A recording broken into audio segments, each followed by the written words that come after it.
It's not about who's the better spouse. It's not about whether you think Miss Heard may have been abusive to Mr. Depp. It's not. Because remember, if you think that they were both abusive to each other, and that's what their witness Laurel Anderson testified to, then Amber wins. They're trying to trick you into thinking that Amber has to be perfect in order to win, even while they're ignoring Mr. Depp's many flaws. But don't fall for that trick. Amber's not perfect. None of us are. She's never pretended to be, and that's not what you're being asked to decide.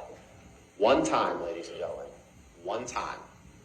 If he abused her one time, Amber wins.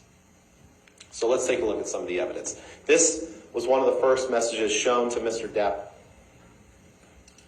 in his cross-examination.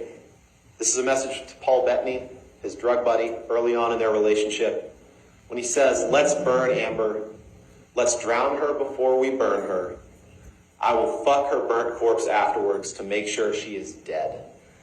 Some of the most vile, disgusting language that you could ever imagine. That is what he said to her at the beginning of the relationship. So let's look at how the relationship was bookended. You remember Mr. Depp the other day in response to some text that we'll see later saying, "I don't write like that." This is a bookend of the relationship. This is after it was over. I asked Mr. Depp to read that top text. You'll remember that was the only thing I asked him to read, and he immediately said I didn't write that text, even though, of course, he did.